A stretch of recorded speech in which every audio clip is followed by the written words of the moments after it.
Hello, and welcome to my talk titled Using Advanced Competitive Analysis to Thrive in a Competitive Market. My name is Logan Williams.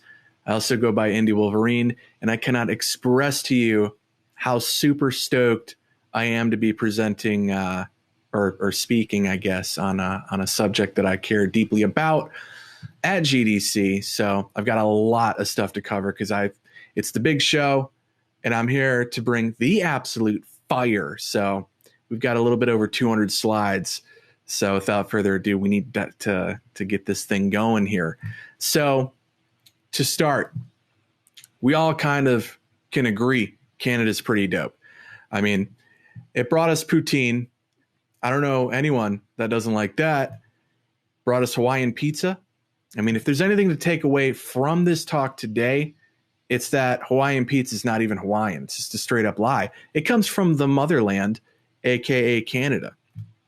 And so does Kid Fox Games, the indie studio that we all know and love. Straight Canada. Also, alternative rock band Bare Naked Ladies. I mean, come on now. Finally, singer-songwriter and actress Avril Lavigne. And now I want to make a quick point here. What do the Bare Naked Ladies and Avril Lavigne, these two Canadian icons, have in common? I'll tell you what they have in common. Some words of wisdom that can be quoted back to a couple of major hit songs. It's all been done before. And now the reason why I'm bringing up it's all been done before is because this serves as the foundation of this entire talk today. And I want you to keep that in mind, take it in, store it, think about it for this entire discussion. But before we dive in, I want to take you back a few years to 2015. See, 2015 was a special year. And get ready to feel old, by the way. Hideo Kojima still worked at Konami. How crazy is that, right? Grand Theft Auto 5 had just released on the Xbox 360 and PlayStation 3. It's also the same year that I left my third job in 12 months. I like to consider that my own triple crown. But most importantly, 2015 was a year in which Steam had 2,964 releases that entire year. And that can be, that number is attributed to, well, it breaks down to 57 games a week, but it can be attributed to Steam Greenlight. This is a more curated process that, you know, maybe some of you youngsters don't remember, but it was a process in which a game would go on Steam. You'd make a page, it'd be a Greenlight page, and then you had to be within the top 100 games that were in the Greenlight process and really work your way up that list. And then eventually you may be greenlit, meaning you can sell your game on Steam. But if we jump a couple years forward, just a couple years forward, Valve got rid of Greenlight and introduced Steam Direct, essentially lowering the barrier to get on their platform to an all-time low here. It's essentially $100 and you can get your game on Steam. And you could probably have predicted this back in 2017 when this happened, that when you lower the barrier to entry onto a super popular platform, the most popular distribution platform for PC games in the world, well, then you're going to see a big, massive jump in releases. And the basic stats here that you can see reflect that. And that works out to be about 174 games a week, which, more simple math, breaks down to 34.8 games a day. In 2017, you're almost looking at as many games released on average per day as what you would see released per week just 2 years prior. Now, if we want to jump forward, we're just jumping around our timeline here, but you want to go a couple years forward to 2020, we can see that we eclipsed the 10K mark. So over 10,000 games releasing on Steam in that year. So some continued growth, with 2019 being kind of strange. I still haven't figured out why there was a little downward trend there, but it spiked back up in 2020. Now, if you look at this, you may be thinking, man, discoverability, that's going to be really difficult. Like, how am I going to get people to find my game with all these games releasing on a daily and weekly basis? And I should probably just cut my prices and just make my way down to the bottom so I can compete in an uber competitive market. Well, it's not all doom and gloom. In fact, when I look at this graph, I see money. I see dollar signs. That's USD there. But I also see Bitcoin, right? Bitcoin's worth a good bit of money. I see Doge because it's going to the moon. And, before you turn this video off and move on because this is going down a cryptocurrency route, this is not a cryptocurrency talk. I'm speaking metaphorically. You see, when I look at that graph, what I'm seeing is data. I'm seeing a ton of information, and information is incredibly valuable if you know how to use it. It's not terribly difficult to understand that, right? So that brings us to competitive analysis. You see, what you're working on, it's probably not something that's so totally new, unique in new territory. Odds are someone else has gone there and done that. So we're going to take advantage of that data, that information based off of their hard work, and we're going to benefit from it, hopefully. But if we were to look up just a definition of competitive analysis, you might stumble on this write-up from HubSpot that reads, competitive analysis is a strategy where you identify major competitors and research their products, sales, and marketing strategies. I've underlined some key points here. By doing this, you can create solid business strategies that improve upon your competitors. And, even if you're a super chill person and, good for you if you are, and you're not into this uber competitive market and I don't want someone else to fail because I succeed. Well, it's all good. We're really just trying to take what's been done and improve on those processes, and someone else is going to hopefully do that based off of the successful work that you do. That's the move. That's what we're trying to do here. Now, if you're thinking, oh man, we're talking about competitive analysis, he's just going to talk about SWOT. He's going to talk about strengths, weaknesses, opportunities, and threats. He's going to show us a graph that looks like this. I don't even like this guy anymore. I'm done. Well, it's all good because we're not going to talk about SWOT analysis. Drake is showing you right now we're not. And this isn't any slander to SWOT analysis. If that's your thing, then that's all well and good. There is value in doing a super thorough, in-depth SWOT analysis. But really, I'm all about purposeful analysis. I want you to do something because you have a result that you're trying to achieve. You're going through the process with purpose, and that will ultimately result in better results. And it'll just be better work. If you're just doing a SWOT analysis because you've heard it's a cool thing to do, well, chances are it may end up being a document that just kind of chills by itself without you acting on it. And that does nobody good. So work with purpose. That's what I'm trying to really drive home here. So let's set an objective for this presentation. How about we market and sell more effectively utilizing competitive analysis? Why don't we do that? So on that mindset, well, one way to better market and more effectively sell games, if your game's releasing on Steam, a way that we can kind of look at this is wishlist, right? Wishlist, they're indicators of purchase intent. So if we can identify activities that have spiked wish lists, well, that's something that we want to replicate because we want to spike wish list, or we want our wish list to jump up for many reasons. But one of them being we want to see our potential customers showing intent to purchase so that our launch day goes pretty darn well. Well, the problem is wish lists are private. It's kind of a bummer. I know you're sighing. But what about followers? Now, followers, they're not an indicator rather of purchase intent, but they're an indicator of interest. It's still showing interest in your game. It's gone through a process of the consideration process in the buyer journey has already happened. Someone has looked at your store page and they like what they're seeing and they're interested. But now they want notifications of announcements and news coming from you in the future. So that's still pretty darn good.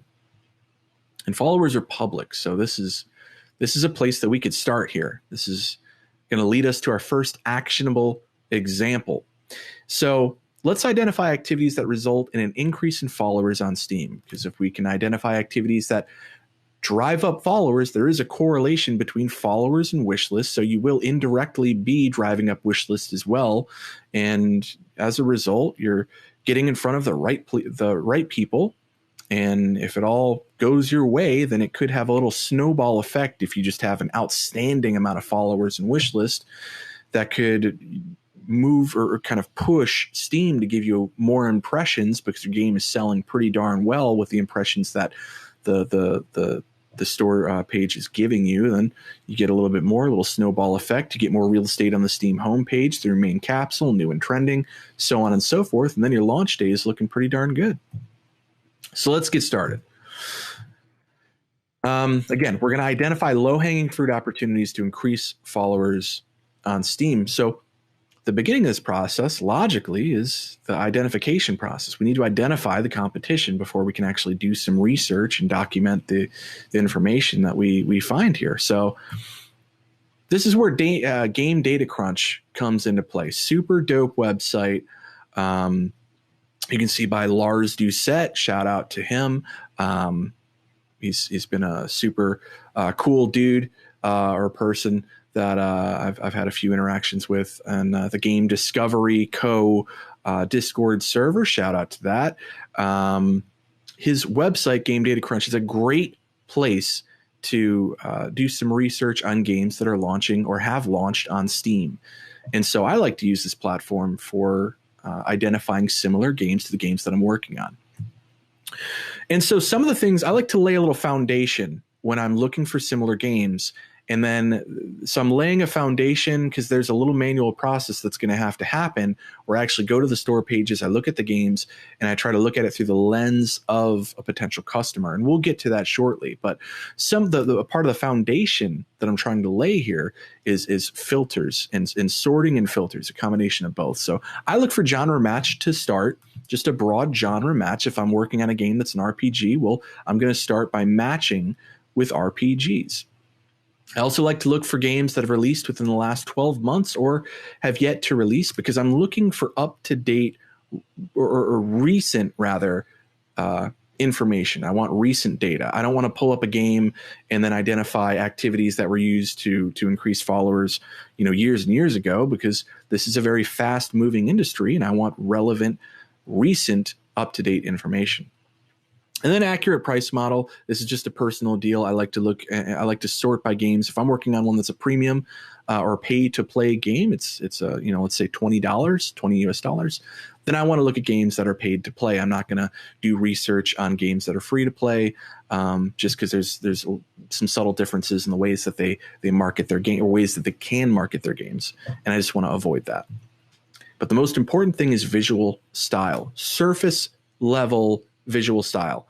And here's what I mean by that. So before we actually get to that, you can see here on Game Data Crunch, I went in, and you can see at the very top, I've put in some filters here. I'm looking at games that have already released, that are paid to play, that are released in 2020, that are single player, that are RPGs, and that also fit the criteria of being an indie game. So in this example, if you're working on a single player RPG, and you're an independent studio, then these might be some games that that could fit the bucket of being a similar game. Meaning, someone that may be interested in playing your game, if they had played one of these games and they saw your game for the first time, they would think, "Oh crap, this game reminds me of Hades. I really want to play this game. It's kind of cool." But it's now time to put on our gamer glasses. And look at a store page from the lens of our potential customers. So I'm going to use Hades for an example here. And before we get into this, I want to briefly give a shout out to Chris Zukowski. He did a GDC talk on Steam store pages, and I wish I had the title on the top of my head. I do apologize for that, but if I were you, I would search the GDC YouTube channel. Tons of excellent content, but Chris Zukowski's video on, I believe it's empathizing with Steam and understanding of how people view or purchase games on Steam. So he did a qualitative study in where he followed 7 people. I just did 5 there, but it's actually 7 people. He followed 7 people for at least 30 minutes at a time with them and just watched them as they went through the process of purchasing a game on Steam. So going through the process, that consideration phase, how they actually go through and click around and kind of check all the check boxes that they have when purchasing a game on Steam. And this is and for my takeaway from that video is this is the general way that they would go about looking at a Steam page. So here it is. They go to a Steam, when they would land on a Steam page, eyes would immediately go down, screenshots. That's what they're looking for. And you could make the assumption that they've been trained to do this by some bad trailers that are just super long, logos, things that if you're in the consideration phase of buying a game may not be the most important thing to you. So these participants, their eyes would go down, they would look at screenshots, they'd click around until they could see gameplay and the UI. And so what they're looking for here, again, this is surface level. They just want to see, does this look like something that has appealed to me in the past, a game that I've played before that I enjoyed? Does this have some sort of overlap in terms of visual style? Can I get that same feeling that I had with this game that I really liked? Can I get that here?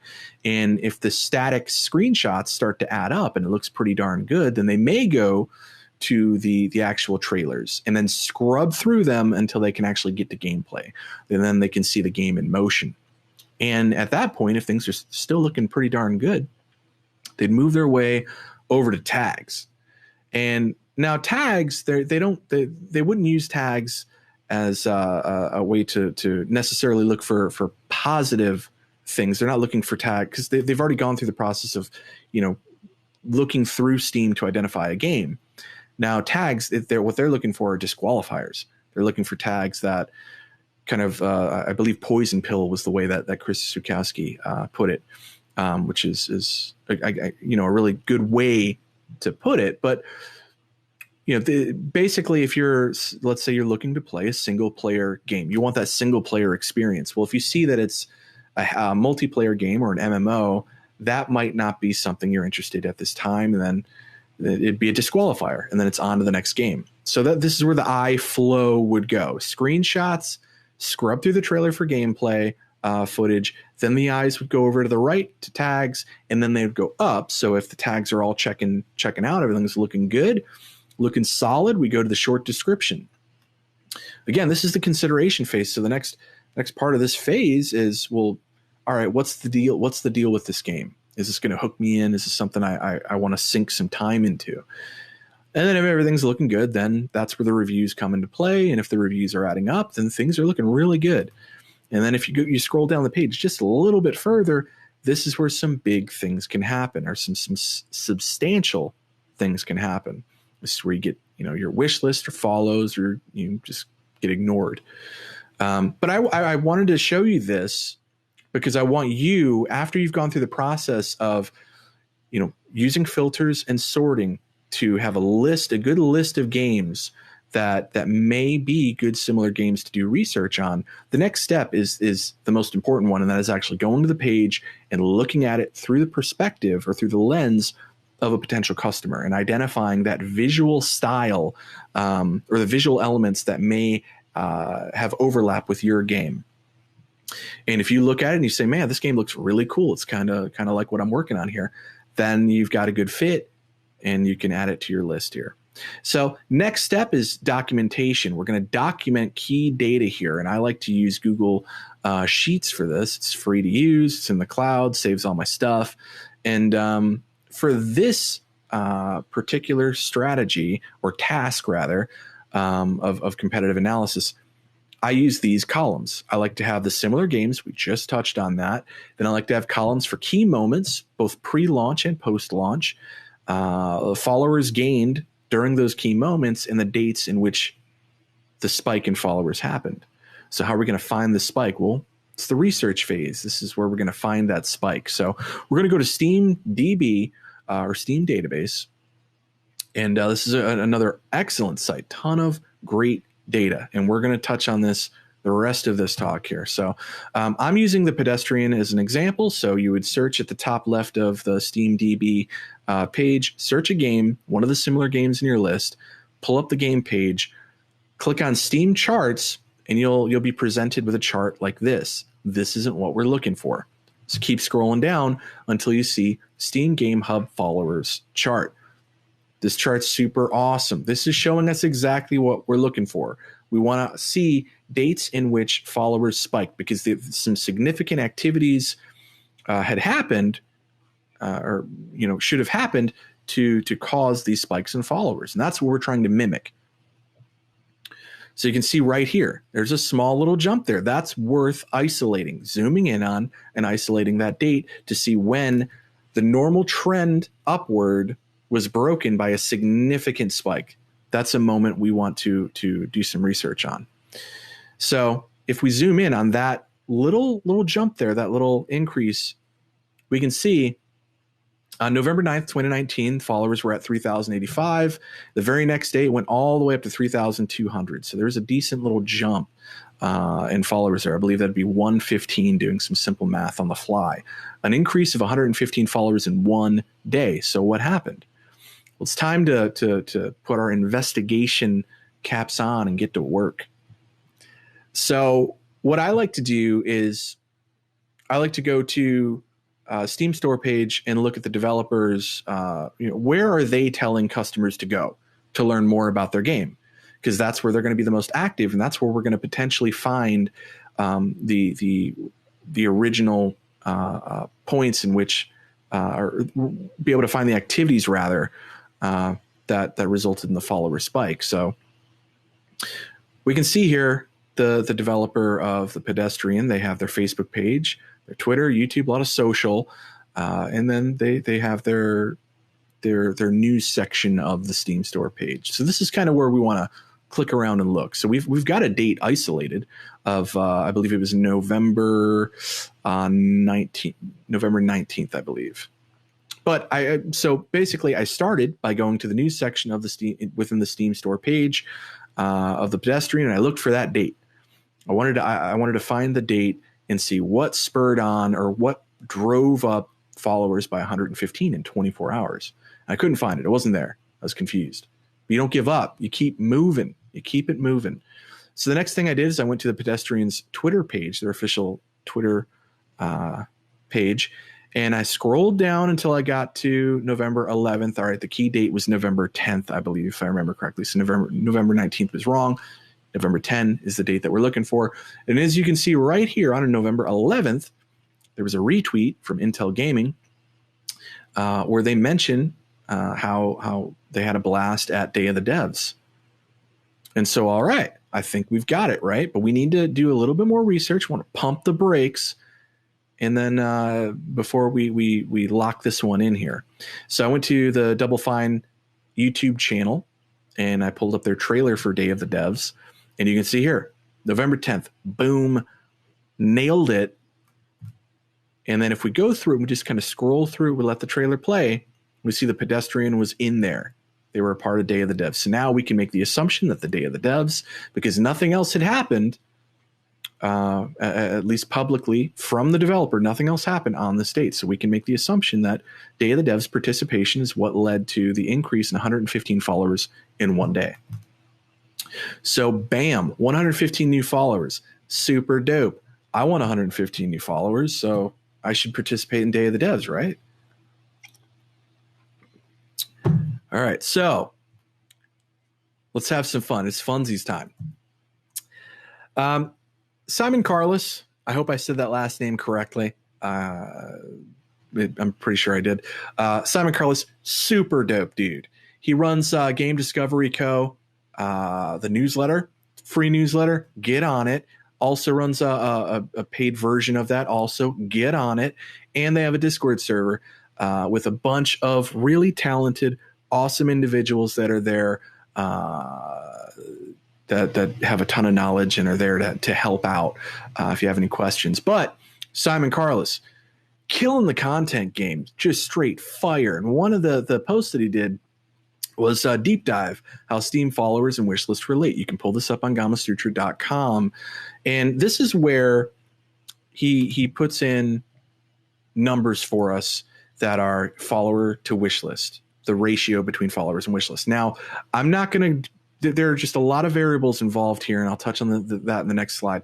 We're going to focus on what's bolded here. The vast majority of wish list for unreleased Steam games are between 5 and 14 times the followers, with an average of 9.64 and the median of 9.6. I'm going to focus on the median for this part of this presentation here. But as you can see, if you want to get granular with it, you can, and the ratios do change based off of if you participated in a Steam festival, if you had a pre-release showcase, you done both, and you might have done something else. That could change the ratio between followers and wish lists.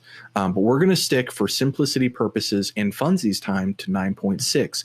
So if we do that, we can make an estimate here that Day of the Devs participation one day earned 115 new followers. That's a fact. We've got that data publicly. Then we can do the median of followers to wish list ratio at 9.6. And then we come out with 1,104 estimated wish lists acquired by the developers of the Pedestrian by just participating in Day of the Devs. Extra funsies. We can take this graph here from Valve, and you can see, again, funsies time. This isn't what we're basing our marketing activities, marketing spend on here, and I'll touch on that in a moment. But you can see with this graph here, there is a wide range. I just want to make that be known, but you can see the average here. On average, games convert 19% of wishlist ads within a year. This may not be relevant right now. This graph may be a bit old. Ratio, I mean, you can see the ratios are off. So again, we're just having some fun. But if we want to take that information from Valve, then we can do followers times our 9.6 median to get an estimated wish list count. Then we can take a wish list and multiply that by 19% being the average of wish lists that are converted into a sale within year one to get a projected year one sales. So if we do that, we can see that the 1,104 estimated wish list acquired, multiplied that by 19%, we're looking at 209.76 year one sales or units sold. I'm not done having fun here.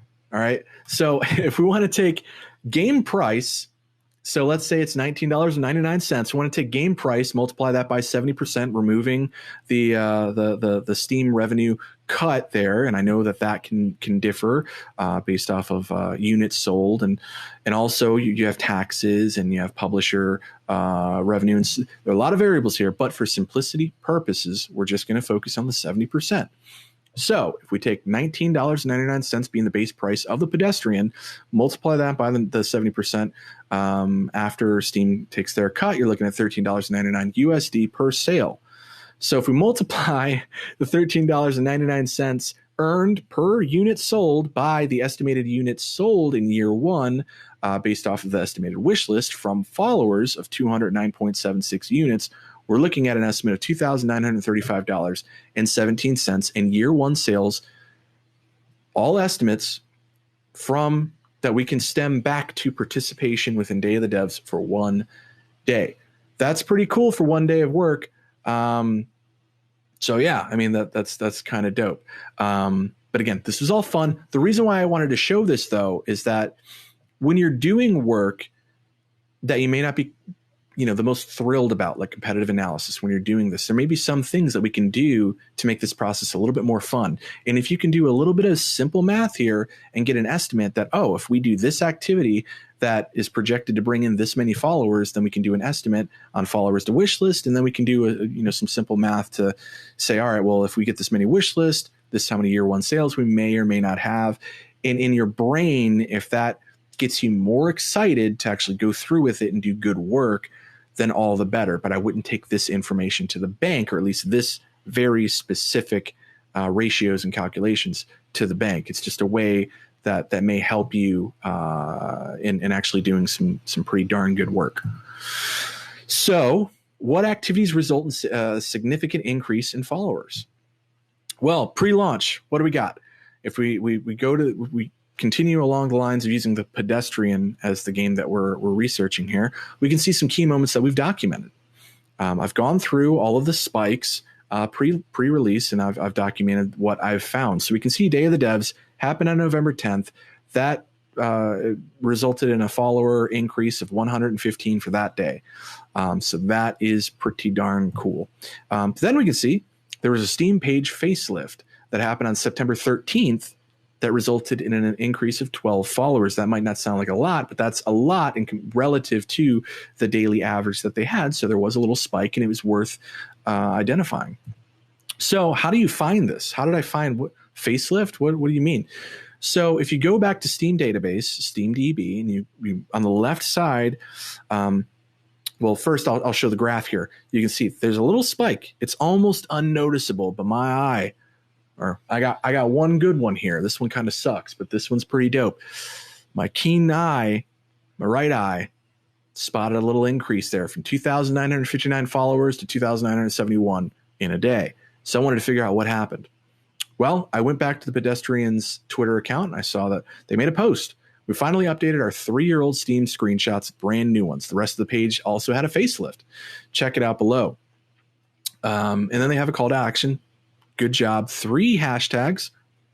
Good job on this post. So that kind of tipped it off, but I wanted to see exactly what happened. So you can go to Steam database, go all the way down to history, and changes that are made to the Steam page are reflected right here. It literally shows us what they did. They changed the store page description. They changed the tags, the order of the tags. So some significant changes happened. Next, this one's a little bit fuzzy here because a couple things happened. Screenshot Saturday post, and there were review build submissions that were sent out on January 4th. This is a day in which they gained 14 new followers. Again, higher than relative to their average daily increase in followers. So it was worth investigating. So I went back to their Twitter page to figure out what's going on. And the Pedestrian made a post. We just added mouse-controlled camera rotation in the Pedestrian. It's one of those ideas that took 5 minutes to implement and seemingly has a lot of value. It gives you the freedom to look around. It's a Screenshot Saturday post that resulted in 70 likes. Now, I'm not 100% sure if this post was the reason why they gained the additional followers that they did. But when I went back to the Steam database page, scrolled down to history, I could see that the developers added an app to their package, the Pedestrian complimentary reviewer package. So I assumed they sent out review copies on this date, which could have resulted in a spike in followers. Couple that with a Screenshot Saturday post, and that's where you may be able to get your spike in followers there. So what worked for the Pedestrian? Keep in mind, this is one game. You want to do this process for 5, 6, 7, or as many games as you want that you consider similar that have released within a recent time frame. But for one game, we've identified Day of the Devs participation. That's something we can replicate. We can mark Day of the Devs down in our calendar and try to get our game in Day of the Devs. Steam page tag edits, changing not only the tags, but the order of the tags.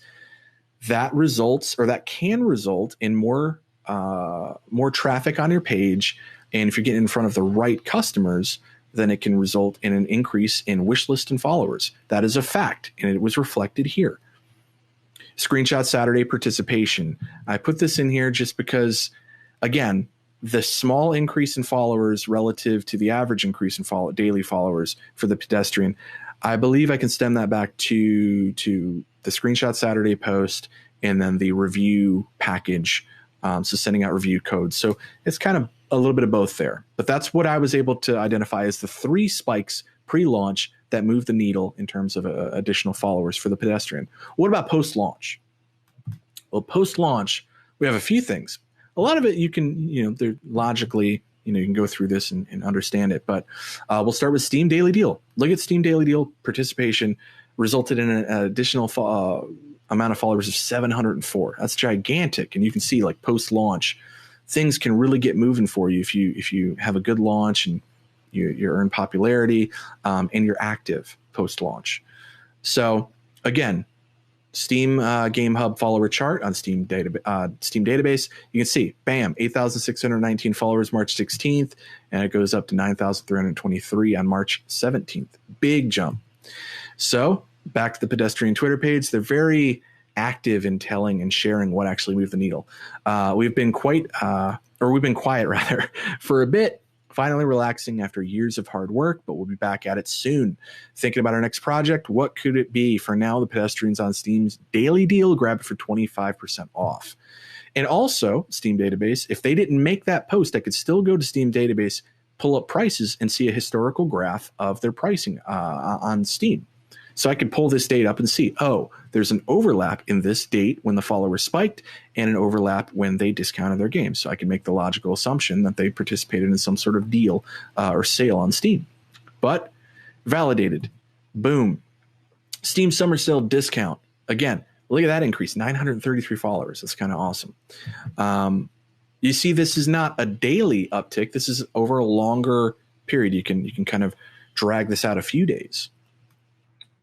Right. Back to the Twitter page. It's time. It's that time of year. Steam Summer Sale is live. 30% off. There it is. This one, 72 followers gained. Relative to the other increases in followers, doesn't seem like a lot, but 72 is not bad, especially when you do 9.6. If you're looking at 9.6 median multiplying by 9.6 to get an estimated wish list, you got a good chunk of wish list off this. GDEX Expo Awards. Again, found the date, isolated it, went to Twitter, bam, it's right there, GDEX. They won 3 awards at that expo. PS4 and PS5 release plus Steam sale. This is a big one. This resulted in 1,383 followers gained on this date or this kind of window here. Again, we were able to validate this discount by going to the prices section of Steam Database to see, oh, they did do a discount that was along the same timeline when they launched their game on PS4 and PS5, January 29th. This is this is how do you put it? This is a good thing to do. It's just kind of a basic thing that you should be doing, but I'll touch on it in a moment. Post-launch things that have been proven to move the needle in terms of driving up followers for games like The Pedestrian. Steam Daily Deal participation. In Steam, in your Steam dashboard within Steamworks, you should have an area where you can contact Steam directly. And if you believe your game fits the criteria of being a game that should have its own daily deal, you can reach out to their business team and ask them. It's right in there in Steamworks. Steam seasonal sale participation. I know you get the emails all the time like, hey, summer sale's coming up. Participate. It drives up followers and wish list and hopefully sales in the long term. Expo and post-launch event participation. Don't give up. When your game launches, it's not done. It's the beginning. Now it's time to to get boots on the ground and start participating in events. You should have been taking part in events prior to launch. And if you have, good on you. Keep it going. Console port plus Steam sale. This is a big one. Use your exposure round and time it. When you launch your game, if you launch on PC first, or it really doesn't even matter when you launch on PC. But let's just say you launch on PC first, and then you're bringing your game to the Switch, or you're bringing your game to PlayStation consoles, or any major console. Well, that's a moment where you logically should earn additional attention relative to just a regular day. You're going to drive up exposure of your game on those consoles. People are going to Google search it. They'll find your game potentially on Steam or whatever PC platforms you're using. But if you're on Steam, use one of your exposure rounds and discount your game for the window in which you're discounting your game launching on other consoles. Take advantage of that moment. There is overlap there, and they'll go download your game on PC. It's a moment to capitalize on. All right, so that brings us to our second actionable example. So we've just gone through the process of identifying activities that result in an increase in followers on Steam. That's super valuable, and it's something that you can replicate or work to replicate within your own marketing strategy. If we go back to our original objective being market and sell more effectively, and we break this statement down a bit, we can see that I like to look at market as the action and sell or selling, sales being the result. So if I want to remove the result here and just focus on the action that we're going to take to hopefully drive the results that we're looking for, being sales, then this statement starts to become a little bit more concise and clear, being market more effectively. So one way that we can market more effectively, or one way that we can, if we want to isolate market rather, and look at it just as a verb, we can see market is to do things that cause people to know about and want to buy something. So one thing that we can do to cause people to know and want to buy our games is tried and true, old school. It's media. Media still has a lot of influence, and they speak directly to gamers. And these are gamers that may or may not be looking for games that are like yours. So this is a process that we want to go through. It's kind of fundamental stuff here, but this is something we want to focus on, media outreach, to increase our chances of earning coverage that'll get us in front of our potential target audience, which we hope will convert into additional followers, wish list, and sales. So let's identify media that are most likely to cover our games. So I don't like to do the whole pasta, throw it at the wall, see what happens. I like to do a targeted approach. So let's just go ahead and get started with this. Now, we're going to skip the identification process, identifying similar games. Hopefully at this step or at this point, you've already done that. You've put together your similar games. If you have not, and you've already forgotten, and it's a good time to kind of roll back this video and check out the identification process. So we're going to skip that and focus on documentation, because the data that we're documenting is going to be a little bit different. So if you look at my Google Sheet here, you can see my columns are different here, because this is the columns, or these are the columns that I like to put together when I'm making a media list. So you can see here, I like to put in website name, website domain, email addresses. I don't like to just put one there, because the media outlets will have a general email address, and then you may find a particular content at a media outlet that you want to contact directly. They may have a different email address. So I like to have multiple columns for emails. Contact us URL, website relationship stage, and we'll get into this momentarily. Primary contact source, notes, domain authority, and platforms. If they're like a niche site, the last thing you want to do is send out a pitch for an Xbox game or Xbox codes to PC Gamer. So with that out of the way, we've put together the framework of our media list. And if you have your own media list, it's all good. We're about to add to it. So we're going to do some research. We're going to isolate key dates. Just like we did before, we're isolating key dates. The ones that we did before were key dates where followers spiked. Now we're going to be isolating key moments where exposure was earned by the similar games that we're researching. So option one, SteamDB, Steam Database. Go back there, go back to Steam Database. I'm going to use Spiritfarer, super solid game. Search them in Steam Database, pull up their page here, and we can scroll down. Again, go back to that Steam Game Hub follower chart, and we can look at these moments, and we're looking for the result now. So we saw there was an increase in followers. Well, for there to be an increase in followers, there needs to be noise. There needs to be people getting their eyeballs onto the game to then convert to be to convert into followers. So these are good moments to kind of focus in on. You see here, bam, 1, 2, there's 3 of them there, pre-launch. And then there's the launch day. This is good for, if you like, basically we're deconstructing entire PR campaigns here. So you can see this is the launch day, and this is great to focus on that moment because your game is going to have a launch day. And so if you want to isolate what they did and the coverage that this game developer earned on their launch day, and the game is similar to yours, then you can take those contacts that covered the game that was similar to yours, put them in your media list, thus increasing your chances of earning additional coverage on your launch day. But we're going to zoom in here. We see the REL. REL stands for, that's the release on SteamDB, Steam Database. That's the full release. That's not early access release. That is full-on release. Option 2, I want to give you multiple options here. Google Trends. This works pretty darn well as well. So Go to Google Trends, put in the video game title, and then you can see we've got more awesome graphs. Now, this is super cool because we can see moments where there was a peak in interest in search queries within Google for this particular game.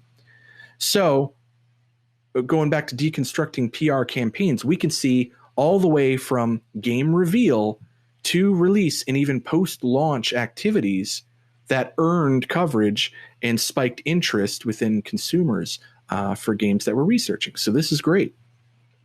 So there it is. That's the game reveal right there. We've got more spikes, and you can assume that is the game release day. Big spike. So research time. First option here, it's a bit manual. Excuse me, I'm a bit parched here. All right, option 1, manual. Use Google.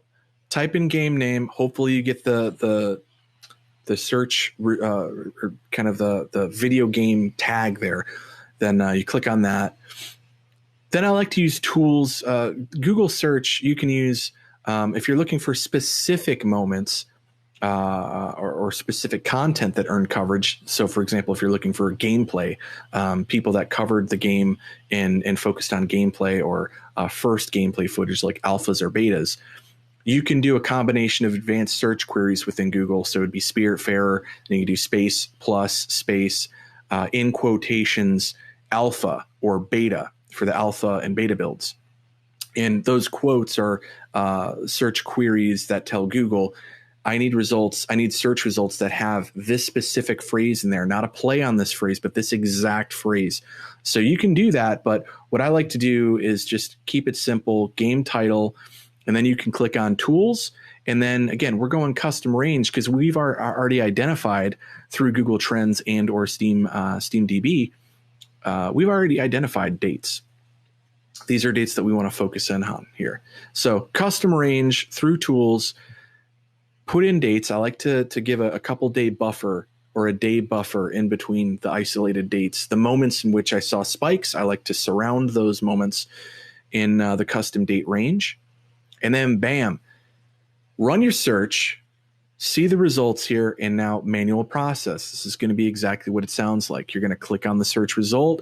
Shout out to Nicole Carpenter. She got sweet potatoes at sweet potatoes. Who gets at sweet potatoes on Twitter? Real quick, side note. How do you get that? It's not even misspelled. It's just straight up accurate spelling, sweet potatoes. If I was a sweet potato manufacturer, I would be paying for the at sweet potatoes username. Regardless, shout out to Nicole Carpenter for getting that. It's pretty dope. So we can see here Nicole Carpenter, the name of the writer of the article, and we can see the Twitter username. This is also important because we want to go to Twitter if we can't find their email address, and we want to go to Twitter and maybe follow them, maybe even DM them and ask for their preferred method to be reached with game news. But this would be a contact that you would add to your list. Now, I'm not going to leave you high and dry here with a full manual process, and I'm sure that process, just going through Google and manually clicking, I'm sure you've already done that to an extent, or if not one-to-one there. But here's some free tools you can use to help speed it up a little bit. So Link Clump, great tool for Chrome. It's an extension that you can use to configure it so you can mass copy. So what I like to do is I like to go into Google and I like to have search results all the way up to I think 1,000 or 100 to 150, whatever the max is on one page. I like to do that. And then I'll use Link Clump. It allows you to mass copy. So you just drag all the way down, mass copy, and it copies. You can have it set to copy the page title, the meta description, the URL, and this is what you would paste into your media list. And then you would go through and identify overlaps. Which media outlets covered this game more than once? Those start to become priorities when you see that, Rock, Paper, Shotgun covered this similar game to mine on PC. They covered it like 4 or 5 times. And this particular writer covered it 3 times. Well, then they start to become a priority because you need to read the articles, skim through them to see, are they really liking this game? Is there a lot of interest here? And then that would be bumped up on your priority of media outlets to reach out to, and in specific contacts at those outlets to reach out to. But link clump, going back, it basically allows you to mass copy links and export them or paste them into your Google Sheet with some key information that it pulls when you mass copy. Hunter.io. This is a great website for identifying or finding email addresses that you're having difficulty finding. They even have a bunch of free credits that you can use. And if you use those up in a month, it's like pennies on the dollar to run mass searches to grab even more email addresses. So Hunter.io, can't recommend it enough. Voila Norbert, same deal. It's essentially the same exact thing. I've had more hits though on Hunter.io than I have on Voila Norbert. But again, it's a website that you can go to and mass search for email addresses and grab them. And they even give you score. Both of these websites give you a score of like, we're pretty darn sure this is the right email address, down to, all right, maybe it's not, but it seems pretty solid.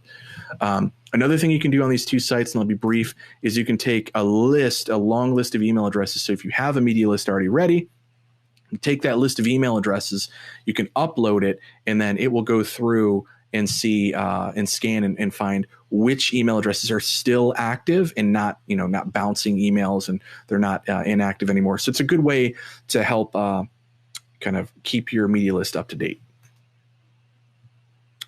Option 2, semi-automated. I'm all about efficiency. So, this process is something that I recommend to everyone that I work with in terms of consultations. This is the route that I like to go. So BuzzStream, cannot recommend this enough. Again, I'm recommending a lot of stuff here, but BuzzStream is really cool. They have a great free trial that they offer. I believe it's 14-day free trial. And it's like the full thing. It's not some weird trial that just kind of locks you out of a few things. It's actually a dope trial. And basically what it allows you to do is, one, you can import your existing CSV or your existing media list. And then two, you can go through and search the web and search news section of Google, essentially using specific keywords and phrases. And it'll pull in coverage, and it'll allow you to, in an automated fashion, identify specific contacts and add them to your media list with just a few clicks. And it just does a lot of the heavy lifting of this process for you. So you can see here, Spiritfarer. I just ran that search query. Custom range, just like in Google, like we just did with tools. I put in the custom range that I've isolated. I'm focusing on the country United States and language English for this, but you can change that if your game is localized for a bunch of other languages. But if not, you just leave it on English, and you just let it run. And then check this out. This is really cool stuff. So it shows you the name. And it's almost very similar to the Google Sheet that I had manually put together and I'd shown you a few slides ago.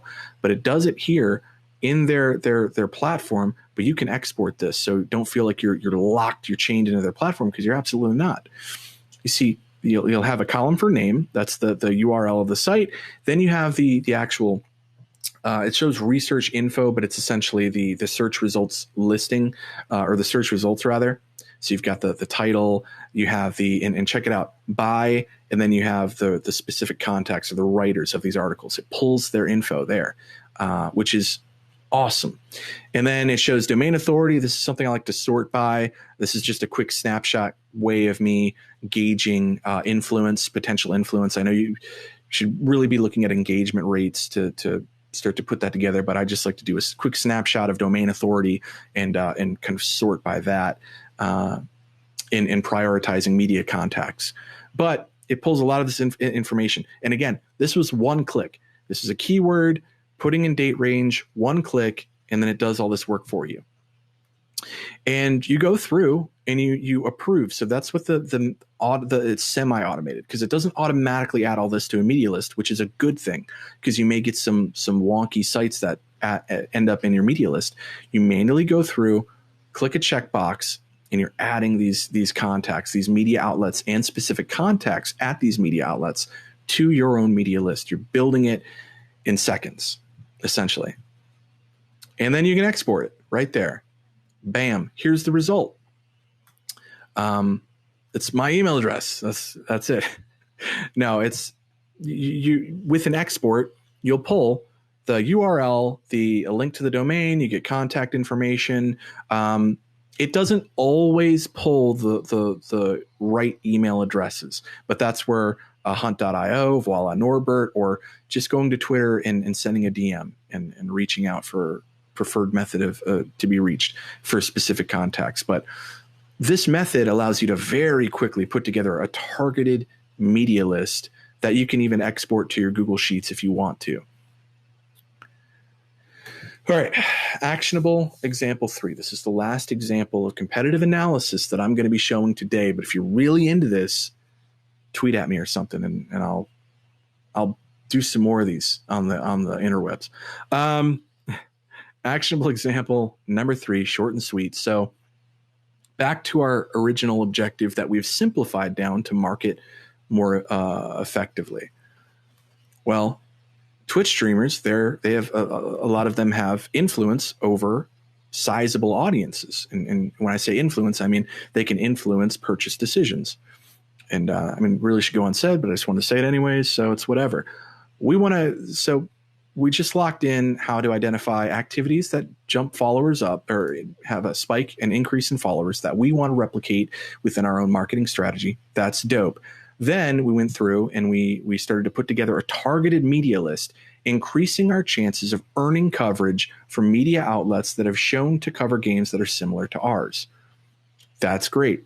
Now we can move on to Twitch streamers. We want to identify the best Twitch streamers for our game. And when I say best, I mean I want us to identify Twitch streamers that when you send them an email and they open it up and they check it out in their inbox, they think, all right, this is sweet. I definitely got to play this.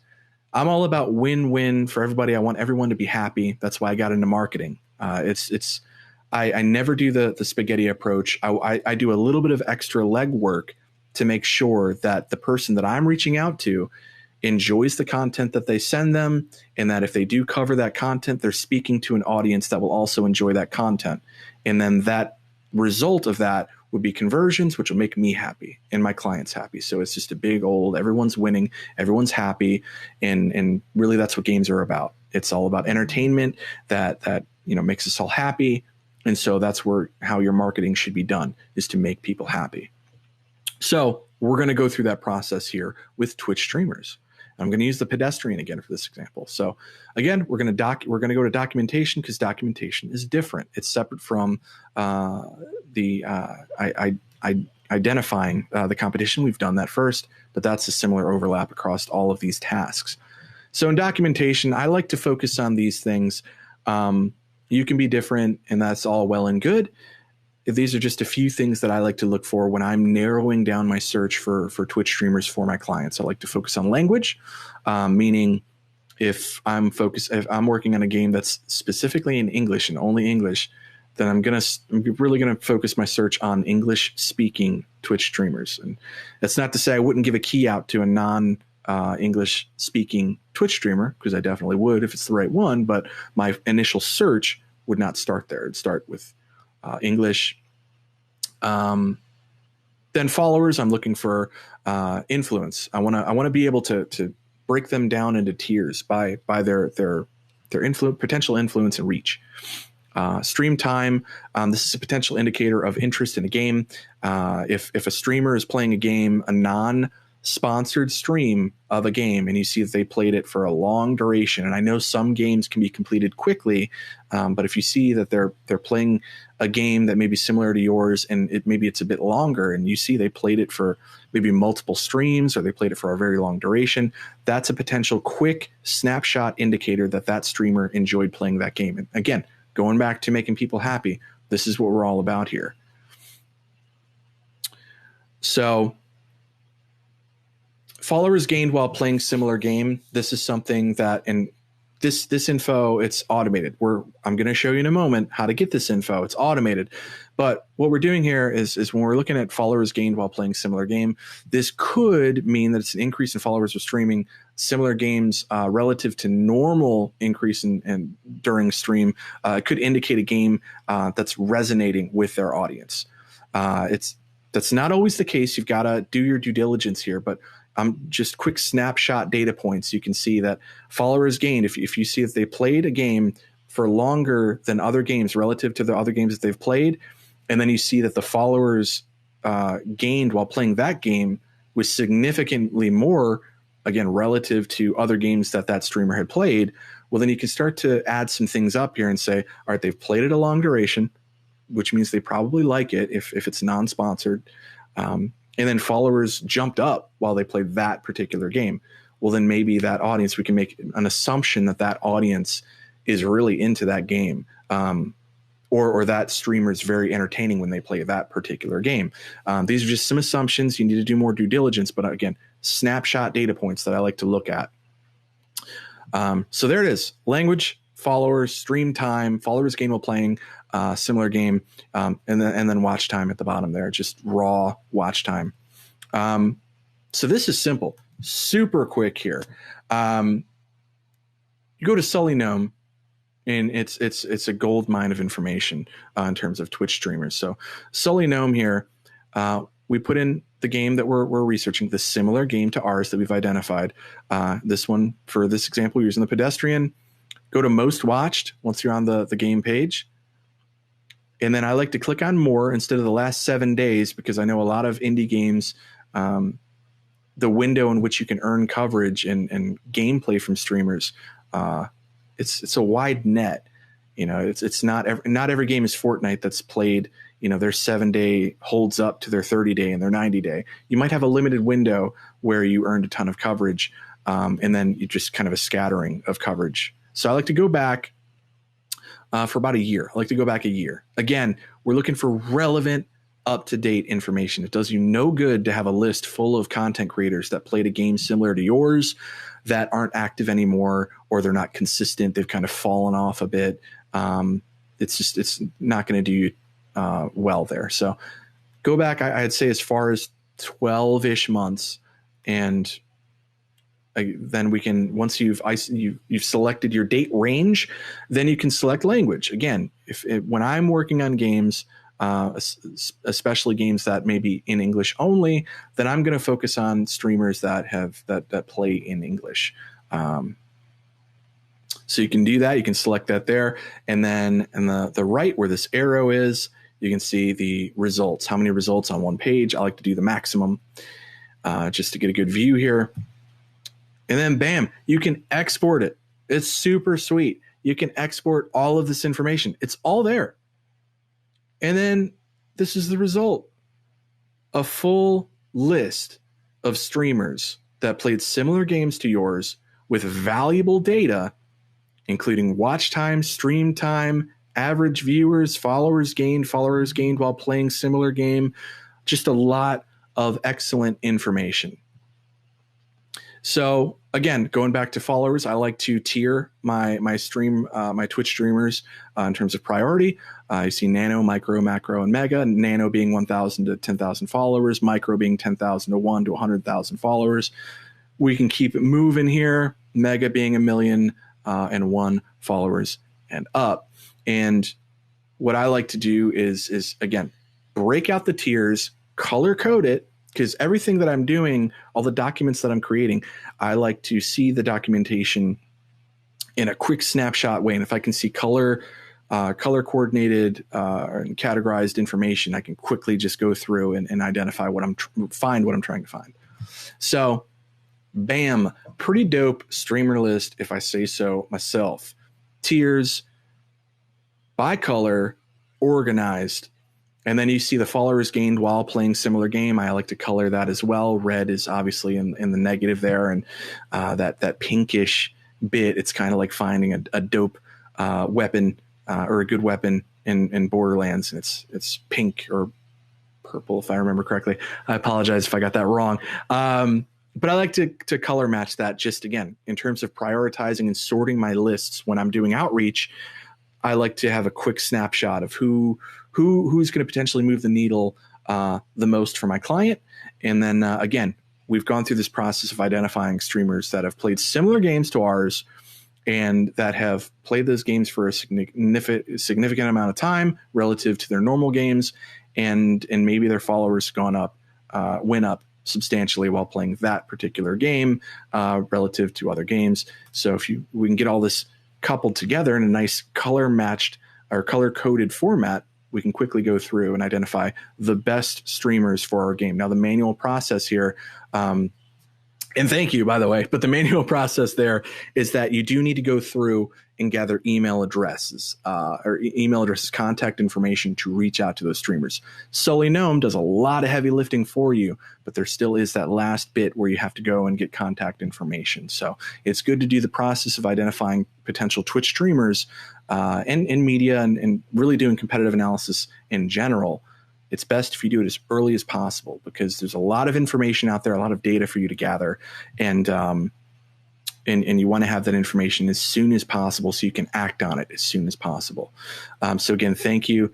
That is my long-winded presentation on competitive analysis. Now I want to give a quick shout out to some GOATs. I like to consider GOATs of GDC. I take GDC very seriously because when I joined this industry in 2015, this was like the golden standard in terms of information for me and education.